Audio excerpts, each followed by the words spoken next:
Salut à toutes et à tous, bienvenue dans Fou de Sport. Pendant ces congés de fin d'année, eh bien, vous le savez, Télénantes vous propose de revenir sur la 8e édition de la Kubica AMF Promotion Cup, une compétition de bowling international qui a eu lieu du 19 au 22 septembre dernier, dont l'une des 3 étapes d'ailleurs s'est déroulée le 19 septembre du côté de Ancenis. Alors après le test match féminin que nous vous avons proposé la semaine dernière, place aujourd'hui aux garçons. Mais avant cela, mes invités, Bruno Bidone. Bonjour Bruno. Bonjour Olivier. Vous êtes l'un des 3 joueurs professionnels français.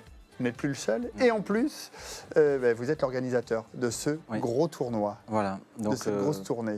Je joue de moins en moins d'ailleurs parce que ce tournoi me prend beaucoup de temps, mais c'est tellement de plaisir. Mais on va vous voir. On va vous voir boule en main ce match d'ailleurs. Dans un instant. Voilà. Et avec vous, votre épouse, elle vous suit absolument partout. Bruno suit Odile, c'est bien ça? Enfin, vous êtes tous les deux toujours ensemble. C'est moi qui suis Bruno. Une belle histoire d'amour. Bonjour Odile. Bonjour. Vous êtes co-organisatrice, vous? Exactement. Mais plutôt du côté de tout ce qui Logistique. est logistique. Oui.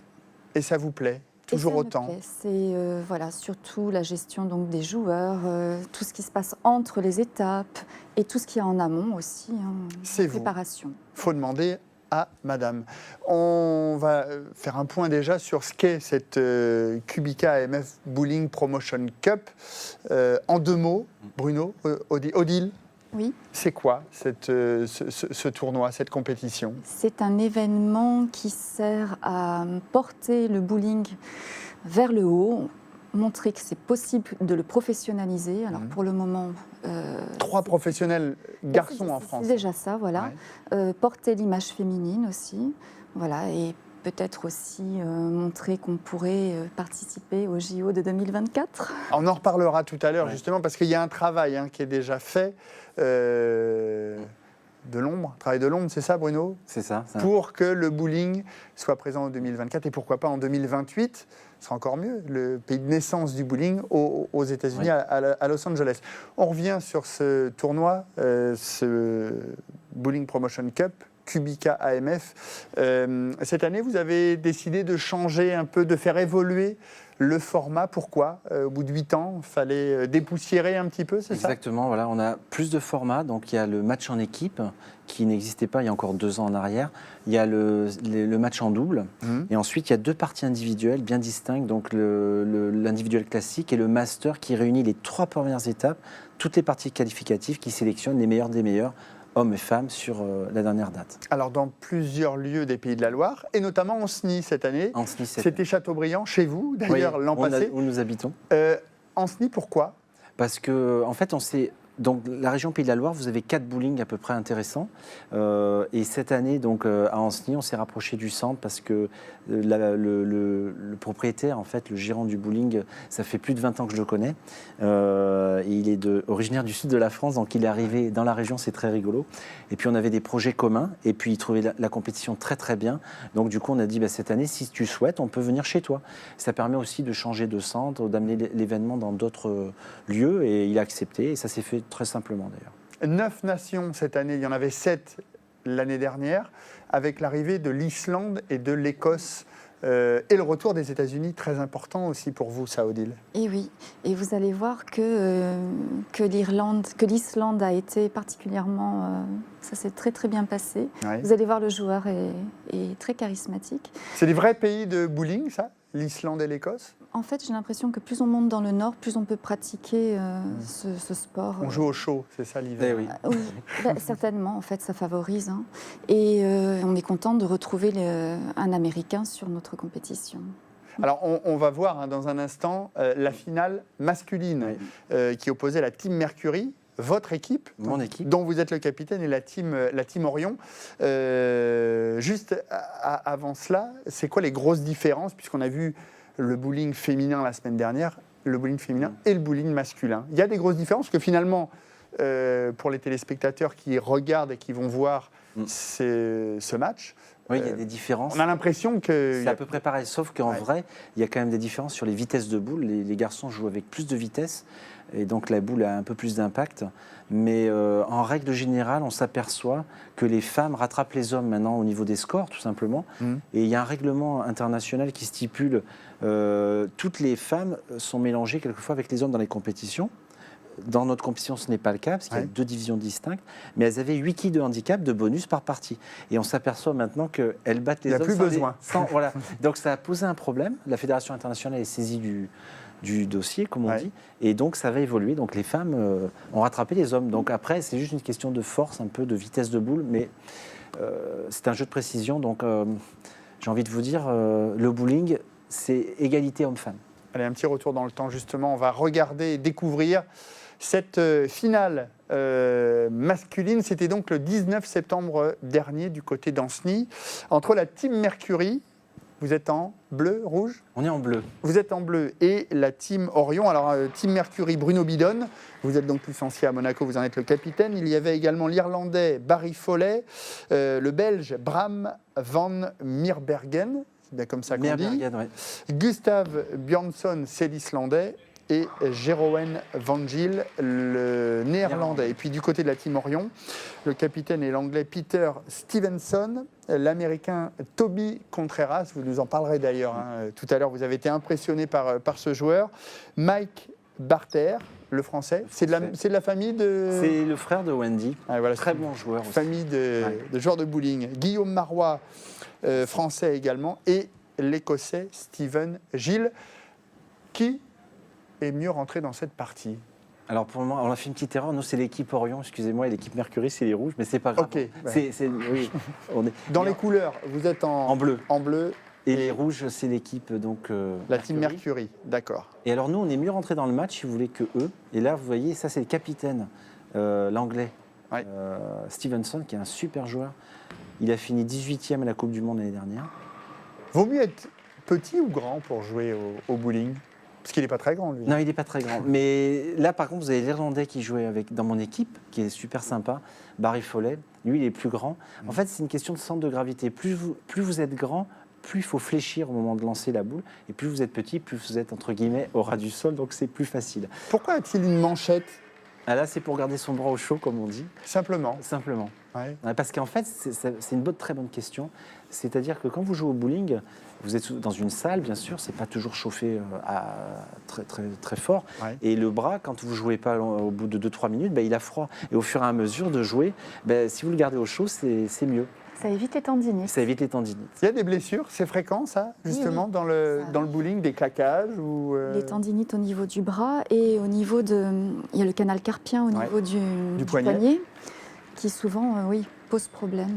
Il y a des opérations régulièrement. Ouais. Chez les joueurs pros là, qui jouent beaucoup, ils ont des problèmes. Et puis, il y a souvent des blessures au niveau du pouce, parce que si le pouce frotte trop contre le trou, ça a tendance à grossir.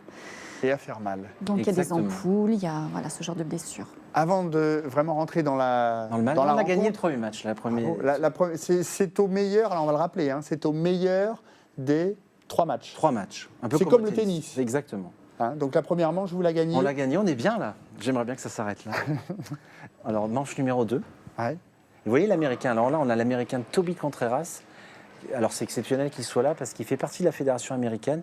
Lui, il a dû jouer à la Maison Blanche. Parce qu'on va le rappeler, à la Maison Blanche, il y a 2 pistes de bowling. Il a dû y jouer. Et il a gagné des gros tournois US dans les années 80. Et il était avec nous, donc avec des petits jeunes, on peut dire pour lui. Et il avait les dents, comme on dit, puisqu'il avait enchaîné énormément de strikes. Il était à 80% de... Il n'est pas jeune pourtant, visiblement. Non. Mais c'est ça qui est intéressant. Et là, vous voyez Mike Barter qui joue dans son équipe à 20 ans, 22 ans. Ouais. Et ils jouent ensemble et le résultat est le même. C'est ça qui est impressionnant. Alors Mike Barter, vous voyez, c'est un joueur, un très jeune joueur français. Il n'est pas pro, lui, mais il a vraiment le potentiel de le devenir. Il a une approche, vous allez voir, un jeu très technique, une boule avec beaucoup de rotation. Et regardez qu'elle part de sa main. Vous voyez comme elle fait, la boule. Ouais. Puis on a vu la rotation du poignet aussi. Exactement. C'est ce qui permet l'impulsion, en fait, et la mise en action de la boule. Et voilà, c'est les jeux modernes, c'est intéressant. Si on peut rappeler rapidement les règles du bowling, alors il y a un vocabulaire bien spécifique, les strikes, les spares. Ça, c'est le samedi soir quand on va jouer entre copains. Expliquez-nous un petit peu comment ça marche. En combien de points, combien de parties? Voilà, donc en fait, le bowling, on va dire classique, vous avez une partie de 10 frames. En général, dans les tournois, vous faites des qualifications, vous avez 6 ou 8 ou 10 parties, ça dépend des tournois. Les frames, c'est les tours, hein, pour être précis. Alors non, les frames, c'est, vous savez, la case qu'il y a dans la partie. Donc vous avez 10 coups. Si vous voulez, en français, on dirait des coups. Des coups, oui. Et en américain, voilà, ça s'appelle frame. On est un peu désolé, d'ailleurs, que tous les mots sont anglais, mais c'est comme ça. Et ça vous permet, si vous voulez, de comprendre le jeu. Et en fait, pour être un bon joueur, quand vous jouez au bowling, en tout cas ces joueurs, c'est la régularité, c'est d'être régulier, de répéter tout le temps le même geste, d'être précis, parce que c'est pas forcément un jeu de force, mais c'est un jeu d'adresse en fait. 300 points, c'est le maximum qu'on puisse faire dans une partie. Ça vous est arrivé d'ailleurs, Bruno? Oui, ça m'est arrivé. Combien de fois? Et je l'ai fait 8 fois. Et en fait, si vous voulez, le 300, c'est très important pour un joueur, mais c'est surtout avec la moyenne que vous gagnez les tournois. Puisque vous ne pouvez pas faire 300 de moyenne, ça n'existe pas. Et donc, le bowling, c'est quelque chose, pour expliquer vraiment aux téléspectateurs, il faut vraiment un énorme contrôle de soi parce que non seulement, là on voit à l'image, ça paraît facile, mais vous avez de l'huile sur la piste. Et pour que la boule glisse mieux. Voilà. Et en fait, on pourrait même dire, pour être plus précis, qu'elle ne glisse pas. La réaction de la boule est retardée sur l'huile. Donc l'huile fait que votre réaction de boule est retardée. Et dès qu'elle arrive dans la partie sèche, la boule se met en action. Donc le geste que vous avez fait, par exemple, on peut prendre l'exemple sur le joueur belge. Vous allez voir que la boule, je vais vous dire, quand elle sort de l'huile, donc là, il se prépare, il envoie la boule. Donc là, voilà. Et là, elle se met en action. Vous avez vu? Oui. Et elle a un petit peu tourné. Et c'est l'action de la boule, de son geste, en fait, qui se produit en fin de piste. Et ce qui est très dur, c'est que l'huile bouge au fur et à mesure que vous jouez. Donc vous faites un sillon sur la piste. Et les meilleurs joueurs sont ceux qui ont la capacité d'analyse aussi, de savoir à quel moment il faut bouger, à quel moment il faut changer de trajectoire, à quel moment il faut éventuellement changer de matière. Et comment on fait ça, justement? Et ça, c'est l'expérience. C'est-à-dire que plus vous allez jouer, plus vous allez maîtriser votre jeu, plus vous allez maîtriser aussi la technique. Et ces joueurs qu'on voit à l'image, par exemple, ont tous de l'expérience, ils savent tous jouer. Et après, ce qui a fait la différence dans ce match, ce qui fait la différence, c'est l'aspect mental. Parce qu'on sait tous faire le choix au bon moment, la trajectoire, mais après, la tête, quelquefois, ne suit pas, et vous êtes un peu moins précis, et donc, du coup, vous faites des erreurs. On parle de sillon, hein, vous le disiez, sur la piste. Mieux vaut être gaucher, finalement, parce qu'il n'y a qu'un seul gaucher, là, dans la partie. Exactement. Il a son sillon à lui. Oui, d'ailleurs, c'est un vrai débat, ça. Dans notre sport, si vous voulez, les gauchers sont avantagés, c'est vrai. Mais les Américains qui gèrent les tournois pro le savent. Et donc, souvent, la partie gauche de la piste est un peu plus huilée. Ou moins, ça dépend. Et parce qu'ils ont effectivement un avantage, ils bougent moins, comme on dit sur la piste, pour garder la boule, pour la mettre tout le temps dans la poche, pour faire un strike. Ils bougent moins, eux. Et ça, c'est vrai que ça fait partie de la technique du jeu. C'est un sport, quand on rentre dedans, qui est assez complexe, en fait. Hein. Ça paraît simple quand on voit les images, mais quand vous êtes joueur, à haut niveau, vous avez des boules de matière, des coques différentes. Et bon, là, on perd le match, vous avez vu, Olivier? Ça se passe mal, là. À 248, ils nous ont mis une belle volée. Qu'est-ce qui s'est passé, justement, dans ce match 2, là? L'équipe n'était pas soudée. C'est un peu comme dans tous les sports d'équipe, si vous voulez. Alors, c'est très bizarre, parce que c'est un sport d'équipe, mais très individuel, malgré tout. Très individuel. Mais moi, ce qui m'intéressait, c'est pour ça que je suis très content de faire ce match en équipe chaque année, c'est qu'on crée ce que les joueurs n'ont pas l'habitude, c'est-à-dire l'osmose d'esprit d'équipe, comme dans un vrai sport comme le foot. Et là, c'est pas parce que vous êtes un bon joueur individuel que vous allez bien jouer en équipe. L'équipe, elle doit jouer ensemble au bon moment. Et quelquefois, et là, ça ne s'est pas bien passé pour nous, parce qu'on n'a pas enchaîné les spares ou les strikes. Et si le joueur est trop individualiste, il va moins bien jouer, parce qu'il ne va pas croire à son équipe, donc c'est important. Ah, Odile a quelque chose à dire. Et je rajouterai une chose, c'est que ce format-là en particulier, il est comment dire... c'est inévitable pour la cohésion d'équipe. S'il n'y a pas de cohésion d'équipe, ça ne fonctionne pas. C'est un Baker system, ça veut dire que... 5-5 là, hein. 5 joueurs d'un côté, 5 joueurs de l'autre. Et chaque joueur ne va jouer que 2 coups. Donc s'il n'y a pas cette cohésion, si une personne fait un strike, mais que celui qui vient après ne fait pas son strike, il n'y a pas de doublé, donc il n'y a pas de points qui s'enchaînent. Et ça, on le sent au début d'une partie, justement. On sent qu'il n'y a pas le feeling, ou les joueurs n'est pas forcément dedans, ou à l'inverse. on se dit on va tout casser parce que tout le monde est très motivé, très concentré. C'est ça. Possible. Mais ce qui fait aussi la différence, c'est exactement ce que vous avez dit, mais c'est aussi l'aspect mental, parce que même si vous êtes positif, mais si les autres en face sont meilleurs, c'est-à-dire font des scores, il suffit qu'un de vos joueurs doute, et il va faire une boule moins bien, et donc tout de suite ça vous casse la partie. Et c'est ça qui est très intéressant quand on fait le match en équipe, parce qu'il y a beaucoup de pression, là ça se voit pas, mais chaque joueur doit jouer à 100% sa boule. Si on fait un rapprochement au foot, c'est comme si on jouait les pénaltys, quoi, à chaque fois. À chaque fois, À chaque fois. Et c'est la mort subite, quasiment, parce que si vous faites un mauvais coup, vous allez pénaliser votre équipe. C'est important aussi dans une partie, alors dans celle-ci en particulier, est-ce qu'à un moment vous vous êtes dit on arrête, on se parle, on remet les choses en place, et comment vous vous parlez? C'est en anglais? En anglais, on l'a fait, parce que moi j'étais le capitaine d'équipe, et là par exemple avant ce match, on a dit bon allez, on a un partout, il n'y a pas de souci, on va repartir. Sauf qu'en face, ils ont enchaîné les strikes, tout de suite ils ont asphyxié dès les 4-5 premières frappes, et on n'y était plus là. Si vous voyez les images, moi je vois dans... Et là psychologiquement, ça s'inverse complètement. Ouais, on n'y est plus, et on se dit bon ben, on va essayer de gagner l'autre manche. Mais il ne faut surtout pas faire ça. C'est l'erreur qu'on a fait. On se dit, bon, bah, tant pis, on laisse tomber celle-là. Et on est sorti encore plus vite du match. Et ça, c'est quelque chose à ne pas reproduire. Comment on fait pour y revenir comme ça? Parce que là, vous dites, on était battu finalement dès le 3e match. Ouais. Vous saviez que c'était fini? Enfin, moi, j'avais ce sentiment en tant que capitaine, parce que je voyais que mes joueurs n'étaient pas mobilisés, donc ils n'étaient pas à 100%, ils jouaient à 60-70%. Et en face, ils étaient à 100%, donc c'était très compliqué. Donc c'est vrai que moi, ce qui fait le charme de ce match en équipe, c'est ça, c'est cette espèce d'arriver à mettre en place une équipe qui se comporte, on va dire, plus mentalement, psychologiquement, qui soit prête, que sur l'aspect technique, parce on s'est joué, si vous voulez. Ouais. Et c'est intéressant parce que les joueurs n'ont pas l'habitude de le faire et ça les pousse un peu dans leur retranchement. Un mot sur les boules également. La semaine dernière, on a vu les féminines. Ce sont les mêmes poids chez les féminines que chez les hommes? En général, les femmes jouent avec 1 livre de moins, donc ça fait à peu près un demi-kilo de moins. Ouais. Elles jouent en 14-15 livres, les garçons jouent en 15-16. C'est la seule différence, en fait. Pareil dans les chaussures, les équipements, c'est à peu près la même chose. Il y a des chaussures spécifiques pour bien glisser. On a des chaussures spécifiques, tout à fait. Des chaussures avec des semelles interchangeables, parce que vous savez, les approches de jeu, ça dépend des centres. Sont différentes. Elles sont différentes, c'est pas les mêmes surfaces. Donc on a des chaussures avec plusieurs semelles, ce qu'on appelle le caoutchouc derrière qui permet de plus ou moins glisser. On en a plusieurs aussi. Et c'est vrai que l'aspect, j'y avais pas pensé, mais c'est bien Olivier de me le dire, l'aspect matériel est très important. Ouais. Ça coûte cher le bowling? C'est c'est un sport assez onéreux. Est-ce que c'est pour ça aussi qu'il n'y a pas un grand nombre de licenciés? Vous me disiez 13 000 en France. Oui, 13 000. C'est vrai que ça fait partie un peu des problèmes, on va dire, du développement, parce que c'est un sport, tout est américain, donc tout le matériel est produit à l'extérieur de l'Europe, si vous voulez, et donc ça reste cher. Mais bon, il y a des astuces, on peut trouver des combines. Vous savez, moi, j'entraîne des enfants chez moi, là, à Chateaubriand, dans d'autres bowling aussi. On peut travailler à commencer à prendre le jeu pas trop cher. Oui. Et après, dès que vous faites la compétition de haut niveau, il faut des sponsors. Match 2, 3 perdus. Ouais, là, on est sur ce match. Alors, si on perd ce match, Olivier, c'est parti, fini, hein. Partie terminée. Ah. En revanche, si vous le gagnez, il y a un 5e match. Exactement. Et vous le sentez comment? Pas très bien, là, hein.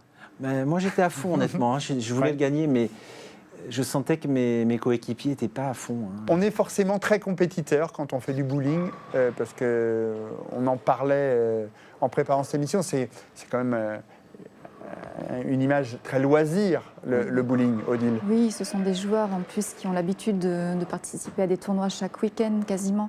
Si on n'a pas un esprit de compétition, je ne pense pas qu'on puisse avoir envie de gagner. Oui, c'est indispensable. Et tous ces joueurs qui sont là, ils ont vraiment envie de remporter le match. Justement, c'est remporter des matchs pour gagner de l'argent, forcément. Oui. Les prize money, combien l'équipe masculine a-t-elle remporté, par exemple, en remportant ce tournoi? Voilà, donc là, nous, on avait 2 divisions cette année, donc de 10 000 € de prix dans chaque division. Donc 10 000 pour les hommes, 10 000 pour les femmes. Égalité, nous sommes des gens sérieux.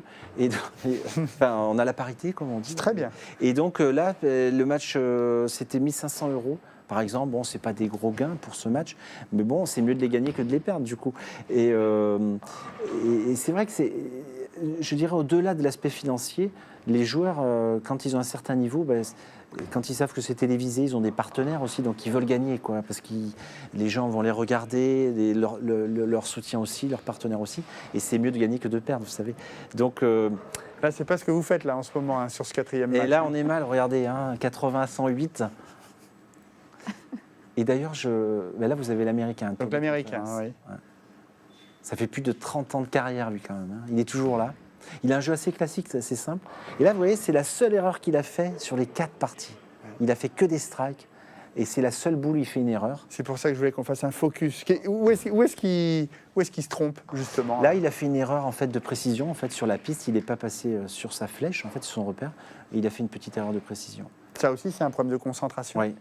Un moment où on a moment un peu la tête en l'air, finalement. Ouais, et puis, je pense qu'il sentait que le match était gagné, donc il avait un peu moins d'envie.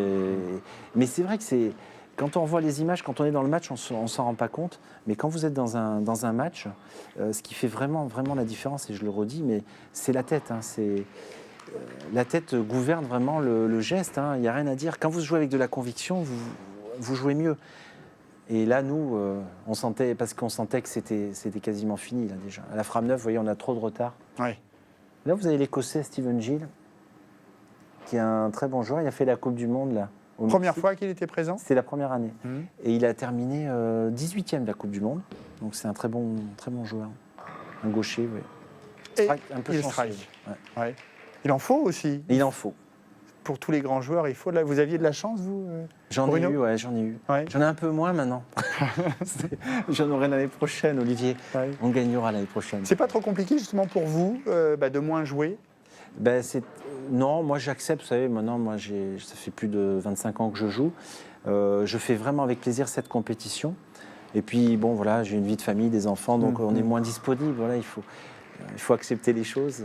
Mais peut-être. Mais toujours parler du bowling, parce que ça Voilà. reste quand même une passion, visiblement. Oui. C'est une passion, et puis c'est intéressant. Voilà, on apprend plein de choses sur soi.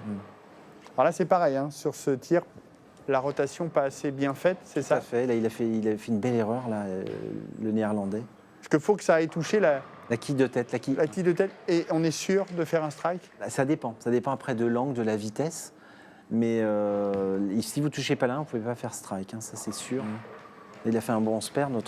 On l'avait mis Fermer d'ailleurs, le joueur néerlandais, qui était un très très bon joueur, mais là il est passé à côté du match.